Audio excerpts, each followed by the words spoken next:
जय हिंद दोस्तों, बहुत बहुत स्वागत है आपका फिर से एक नए एजुकेशनल वीडियो में। आज के क्लास में सीखेंगे टैली प्राइम में पैरोल के थ्रू सैलरी पेड करना। दोस्तों, अगर आपको पैरोल में किसी भी प्रकार की कोई दिक्कत हो, इस वीडियो को आप 100% देखिए, आपकी सारी प्रॉब्लम सॉल्व हो जाएगी। सबसे पहले हम एक कंपनी बना लेते हैं एबीसी के नाम से। स्टेट यहाँ से बिहार सेलेक्ट कर लेते हैं और इसे एक्सेप्ट कर लेते हैं। एक्सेप्ट करने के बाद हमें पैरोल पे काम करना है, तो पैरोल पे वर्क करने के लिए हमें यहाँ पे एक पैरोल ऑप्शन दिखेगा, मेंटेन पैरोल। इस ऑप्शन को यस करना है। उसके बाद नीचे एक इनेबल पैरोल स्टैटिक ऑप्शन दिखेगा, इसे भी यस करना है। यस करने के बाद आपको पैरोल से रिलेटेड कुछ इन्फॉर्मेशन पूछे जाएंगे, जिसमें कंपनी कोड होगा, तो कोड कुछ डाल लीजिएगा, अकाउंट ग्रुप कोड डाल लीजिएगा, सिक्योरिटी कोड डाल लीजिएगा। ये सब एम्प्लॉय का जो है डिटेल्स होता है और कंपनी का, तो इसे आप इंटर करके एक्सेप्ट कर लीजिएगा। फिलहाल हम इसे एक्सेप्ट कर लेते हैं। तो ये आपकी कंपनी बन जाएगी। अगर आपके पास पहले से कंपनी बनी हुई है तो आप कंपनी में जाइए, कंपनी में जाने के बाद फीचर्स में जाइए और यहाँ से पैरोल को यस कीजिए, देन एक्सेप्ट कीजिए। तो इतना काम कर लीजिए। करने के बाद गेटवे ऑफ टैली में आइए, उसके बाद क्रिएट में जाना है आपको। क्रिएट में जाने के बाद आपको पहले यूनिट बनाना है पैरोल मास्टर में। तो पैरोल मास्टर का ही काम करना है, क्योंकि हमको सारे काम पैरोल पे करने हैं। तो हम पहले यूनिट में जाके एक HRS का यूनिट बना लेते हैं, आवर्स का, HOURS। Unique code applicable not applicable डालेंगे और डेसिमल पहले इसको 0 रखेंगे, फिर एक्सेप्ट कर लेंगे। अब इसके बटन से बैक जाएंगे। अब अटेंडेंस प्रोडक्शन टाइप बनाएंगे। तो अटेंडेंस में हम 3 अटेंडेंस बनाएंगे, प्रेजेंट, एब्सेंट और ओवर टाइम। तो हम पहले बना लेते हैं प्रेजेंट का, प्रेजेंट। अंडर हम इसे प्राइमरी में डालेंगे और अटेंडेंस का टाइप डालेंगे लीव विथ पे, मीन्स जितना दिन आप प्रेजेंट रहिएगा उतना दिन का ही पैसा मिलेगा आपको। और एक बना लेते हैं एब्सेंट। एब्सेंट में हम डालेंगे अंडर प्राइमरी में और यहाँ पे डालेंगे लीव विदाउट पे, जितना दिन नहीं रहिएगा उसका पैसा नहीं मिलेगा, एब्सेंट होगा वो। और एक होगा ओवर टाइम, ओवर टाइम। तो ओवर टाइम का बना लेते हैं, इसे अंडर डालेंगे प्राइमरी में और अटेंडेंस का टाइप डालेंगे ऑन प्रोडक्शन, मीन्स जितना दिन आप जितना घंटा ओवर टाइम कीजिएगा यूनिट आवर्स में रहेगा और उतना ही दिन का ओवर टाइम आपको मिलेगा, मतलब उतना घंटा का मिलेगा। 3 बनाना है। उसके बाद एस्केप करके आपको बैक जाना है। अटेंडेंस प्रोडक्शन बन जाने के बाद आपको पेड बनाना है। तो पेड पे जाकर के क्लिक करेंगे और बनाएंगे बेसिक सैलरी। अंडर पेहेड का टाइप पूछेगा पेहेड इन्फॉर्मेशन में, तो अर्निंग फॉर एम्प्लॉय, एम्प्लॉय के लिए अर्निंग होता है। इनकम का टाइप तो फिक्स होगा, क्योंकि ये बेसिक सैलरी फिक्स होता है। अंडर इनडायरेक्ट एक्सपेंसेज में, उसके बाद नीचे आएंगे सबसे नीचे, तो एक ऑप्शन यहाँ पे आपको चेंज करना है कैलकुलेशन टाइप। तो कैलकुलेशन टाइप ऑन अटेंडेंस रहेगा, मीन्स जितना दिन अटेंडेंस बनेगा उसी के हिसाब से बेसिक सैलरी मिलेगा आपको। और यहाँ पे आपको प्रेजेंट के लिए बनेगा तो प्रेजेंट को सेलेक्ट करना है। अब ये मंथ में बनेगा तो मंथ को सेलेक्ट करना है। अब मंथ कैसा होगा, तो एज पर कैलेंडर पीरियड में, कैलेंडर में जैसा मंथ होगा, जैसे 28, 29, 30, 31 जो भी मंथ होगा उसके हिसाब से मिलेगा। उसके बाद राउंडिंग मेथड नॉट अप्लीकेबल और इसे हम एक्सेप्ट कर लेंगे। तो बेसिक सैलरी हो जाने के बाद एक टीए का बनाएंगे, ट्रैवलिंग अलाउंस जिसे बोलते हैं। जरूरी नहीं कि सारे इन्फॉर्मेशन हर एक कंपनी में मिलती है, लेकिन जिसकी जितनी मिलती है उतना बना लेना है आपको। तो हम यहाँ पे 3-4 बना करके दिखाएंगे आपको, आपको जितने की ज़रूरत पड़े आप उतना ही बनाइए। तो टीए मतलब होता है ट्रैवलिंग अलाउंस, इसका अर्निंग फॉर एम्प्लॉय ये भी फिक्स होता है, इनडायरेक्ट एक्सपेंसेस में होगा।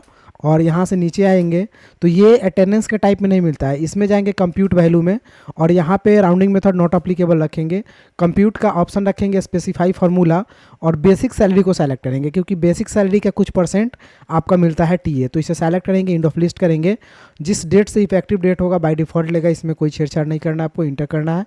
और यहाँ पे स्लैब का टाइप जो होगा 2 टाइप से हो सकता है, या तो % में या वैल्यू में। तो वैल्यू में तो होता नहीं है, % में होता है, तो हम % में लेते हैं और 10% हम टीए दे देते हैं बेसिक सैलरी का, कि आपको जो बेसिक सैलरी मिलेगा उसका 10% टीए रहेगा और इसको हम एक्सेप्ट कर लेते हैं। उसके बाद एक डीए बना लेते हैं, dearness allowance. Earning for employee रहेगा, ये भी फिक्स रहेगा, इसे भी इनडायरेक्ट एक्सपेंसेस में डालेंगे। और यहाँ पे नीचे आएंगे तो कैलकुलेशन का टाइप कंप्यूट वैल्यू ही डालेंगे। इंटर करने के बाद यहाँ पे भी मंथ नॉट अप्लीकेबल डालेंगे, राउंडिंग मेथड। और यहाँ पर डालेंगे स्पेसिफाई फार्मूला, सेम वही प्रोडक्शन रहेगा। बेसिक सैलरी को सेलेक्ट करेंगे, इंड ऑफ लिस्ट करेंगे, डेट आ जाएगा, हम परसेंटेज को सेलेक्ट करेंगे और डीए लेते हैं 35%, इंटर कर लेते हैं। उसके बाद एक और बना लेते हैं HRA के नाम से, अर्निंग फॉर एम्प्लॉय रहेगा, ये भी फिक्स में जाएगा, इनडायरेक्ट एक्सपेंसेस में इसे डालेंगे। और नीचे आएंगे तो यहाँ पे कंप्यूट वैल्यू और यहाँ पे राउंडिंग मेथड नॉट अप्लीकेबल, यहाँ से स्लैब का टाइप रहेगा आपका कंप्यूट ऑन स्पेसिफाई फार्मूला और बेसिक सैलरी को सेलेक्ट करेंगे, इंड ऑफ लिस्ट करेंगे और इसी सैलरी का परसेंटेज रहेगा, HRA मान लिया जाए 10% और एक्सेप्ट कर लेते हैं। तो इतना हम 3 बना लिए। एक हम बना लेते हैं ओवर टाइम। अंडर हम अर्निंग फॉर एम्प्लॉय डालेंगे, ये वेरिएबल डालेंगे क्योंकि ओवर टाइम अलग अलग होता है हर महीने, कभी 5 घंटा, 10 घंटा, 20 घंटा, इस हिसाब से। तो हम इसे भी डालेंगे इनडायरेक्ट एक्सपेंसेज में। इंटर करके नीचे आएंगे तो यहाँ पे कैलकुलेशन का टाइप पूछा जाएगा, तो कंप्यूट वैल्यू डालेंगे। राउंडिंग मेथड नॉट अप्लीकेबल डालेंगे, यहाँ से कंप्यूट वैल्यू में स्पेसिफाई फार्मूला डालेंगे। बेसिक सैलरी का ही डालेंगे, ये भी सॉरी यहाँ पे बेसिक सैलरी का नहीं देना है आपको, एक स्टेप बैक जाते हैं हम। यहाँ पे कंप्यूट वैल्यू नहीं डालना है आपको ओवर टाइम में, ओवर टाइम में डालना है ऑन प्रोडक्शन। मैंने पहले भी बताया था ओवर टाइम बना था, तो ऑन प्रोडक्शन डालना है आपको, और ओवर टाइम को सेलेक्ट करके और नॉट अप्लीकेबल करके एक्सेप्ट कर लेना है। तो ये ओवर टाइम का हो जाएगा। उसके बाद हम एक बनाएंगे पीएफ के नाम से, तो पीएफ बना लेते हैं प्रोविडेंट फंड के लिए। ये deductions for employee, from employee, employee के लिए ये डिडक्शंस होगा। चलिए इसे भी डालेंगे करेंट लाइबिलिटीज़ में, ये जाएगा करेंट लाइबिलिटीज़ में। और नीचे आएंगे तो यहाँ पे डालेंगे compute value, rounding method not applicable, और यहाँ पे स्पेसिफाई फार्मूला। बेसिक सैलरी का ही ये 1% होगा, कितना परसेंट, तो मान लिया जाए 12%, और एक्सेप्ट कर लेते हैं। तो ये आपका पे हेड बन गया। पे हेड हो सके इससे ज़्यादा भी हो सकता है, बहुत ज़्यादा हो सकता है, या 1-2 पे हेड भी हो सकता है। जितना भी पे हेड है आप उतना कर लीजिए, कम से कम पीएफ तो ज़रूर रहेगा आपका। अब इसके बटन से बैक जाएंगे। बैक जाने के बाद फिर से हम क्रिएट ऑप्शन में जाएंगे और एम्प्लॉय का नाम बना लेंगे।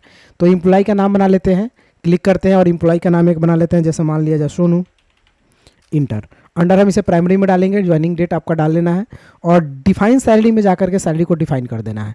तो डिफाइन सैलरी यस करेंगे, इंटर करेंगे। चलिए बेसिक सैलरी कितना रहेगा एम्प्लॉय का, तो 40,000 मान लिया जाए। उसके बाद उसको डीए मिलेगा, उसके बाद एचआरए मिलेगा, उसके बाद टीए मिलेगा, तब ओवर टाइम मिलेगा। ओवर टाइम कितना करेगा, तो 20 घंटा, मतलब रेट दिखा रहा है 20 के रेट से, तो ओवर टाइम में रेट डालना आपको। तो कितना का पर घंटा आवर रेट हो जाएगा इसका, तो मान लिया जाए 100 का, ठीक है, पर आवर्स, 1 घंटा का 100 रुपया फॉर एग्जांपल। आपको जितना डालना है उतना डाल लीजिए। और यहाँ पे पीएफ का ऑप्शन होगा, तो पीएफ को डाल लेंगे, और इंड ऑफ लिस्ट करके हम इसे एम्प्लॉय का नंबर डाल लेंगे। यहाँ पे फंक्शन, लोकेशन, जेंडर में मेल डाल लेते हैं, और सारे भी चीज़ें इन्फॉर्मेशन जिसको आप डाल सकते हैं। बहुत ही बेसिक इन्फॉर्मेशन होता है जो एम्प्लॉय का इन्फॉर्मेशन होता है, जिसे आप पढ़ करके आसानी से डाल सकते हैं। पैन नंबर, प्रान नंबर, ठीक है, ये सब यूए नंबर, ये सब डाल लेना है आपको, और एक्सेप्ट कर लेना है। चलिए एक व्यक्ति का हो गया। अब हम इसके बटन से बैक जाएंगे। अब पेमेंट करना है, तो पेमेंट करने के लिए वाउचर में जाएंगे। ध्यान से समझिएगा, पेमेंट करने के लिए वाउचर में जाना है, F10 पे क्लिक करना है, पहले अटेंडेंस बनाना है। तो पहले एम्प्लॉय का काम होता है अटेंडेंस बनाना, उसके बाद पेमेंट करना। तो हम अटेंडेंस पे जाके अटेंडेंस बनाते हैं। सोनू का अटेंडेंस बनाना है, सोनू को सेलेक्ट करेंगे। सोनू प्रेजेंट कितना दिन किया, तो मान लिया जाए सोनू प्रेजेंट किया 28 दिन, इंटर करेंगे। सोनू एब्सेंट कितना दिन किया, तो एब्सेंट किया 2 दिन, इंटर करेंगे। सोनू ओवर टाइम कितना घंटा किया, तो 20 घंटा किया मान लिया जाए, इंटर करेंगे, इंड ऑफ लिस्ट करेंगे, और इसे हम एक्सेप्ट कर लेंगे। तो अटेंडेंस बन जाने के बाद फिर अदर वाउचर पे क्लिक करना है, अब पैरोल पे जाना है, इंटर करना है। अब भी यहाँ कुछ नहीं डालना है, अब डायरेक्ट ऑटो फिल का ऑप्शन यहाँ पे आपको दिखाई देगा, इस पर क्लिक करना है। यहाँ से पैरोल ऑटो फिल पे क्लिक करना है। आप सैलरी दे रहे हैं तो सैलरी को सेलेक्ट करना है, डेट और इफेक्टिव अपना यहाँ पे डाल लेना है। उसके बाद एम्प्लॉय का नाम डाल लेना है सोनू। आप नेम के थ्रू सैलरी दे रहे हैं तो नेम डाल लेना है, और कैश में दे रहे हैं तो कैश डाल लेना है, और इंटर करना है। इंटर करने के बाद ऑटोमेटिक आपको बेसिक सैलरी दिख जाएगा, जितना दिन प्रेजेंट है उसके हिसाब से, उसका डीए दिख जाएगा, उसका एचआरए दिख जाएगा, टीए दिख जाएगा। ओवर टाइम 100 रुपये से 20 घंटा का 2000 रुपया हुआ, और पीएफ का पैसा यहाँ पे आपका डिडक्ट हो जाएगा, यानी क्रेडिटेड हो जाएगा। उसके बाद अमाउंट यहाँ पे आपका बन जाएगा 55,386.66, यानी 66 पैसा। इंटर करेंगे और इसे एक्सेप्ट कर लेंगे। तो ये आपका पैरोल का काम हो चुका है, यानी पेमेंट हो चुका। लेकिन सैलरी स्लिप अगर आपको निकालनी है तो आपको जाना है यहाँ से डिस्प्ले मोर रिपोर्ट में, इंटर करना है। उसके बाद में यहाँ पे आपको दिखेगा पैरोल रिपोर्ट, इस पर क्लिक करना है, पे स्लिप पे क्लिक करना है, और सोनू को सेलेक्ट करके इंटर करना है, तो सोनू का पे स्लिप दिखेगा। अगर इसे प्रिंट करना चाहते हैं तो प्रिंट बटन पे क्लिक कीजिए, करंट बटन पे क्लिक कीजिए, और प्रीव्यू करके देख लीजिए। जूम करके यहाँ से दिखा देते हैं, ये प्रीव्यू आपको दिखेगा कुछ इस टाइप का। और इसे प्रिंट आउट निकालना चाहते हैं तो तुरंत यहाँ प्रिंट बटन पे क्लिक कीजिए, चाहे यहीं से कंट्रोल P बटन प्रेस कीजिए और प्रिंट आउट निकाल लीजिए। तो इस तरह प्रिंट कर सकते हैं यहाँ पे, चाहे यहाँ पे भी प्रिंट का ऑप्शन दिख रहा है, यहाँ से प्रिंट करके आप अपने प्रिंटर के थ्रू निकाल सकते हैं। तो दोस्तों आप आसानी से पैरोल के थ्रू सैलरी पेड कर सकते हैं, बहुत ही सिंपल है। अगर वीडियो अच्छी लगी हो तो एक लाइक कर दीजिए, और मेरे चैनल पर नए हैं तो घर बैठे कंप्यूटर सीखने के लिए चैनल को जरूर सब्सक्राइब कीजिए। फिर मिलते हैं अगले वीडियो में, तब तक के लिए जय हिंद, आपका दिन शुभ हो। Thank you for watching.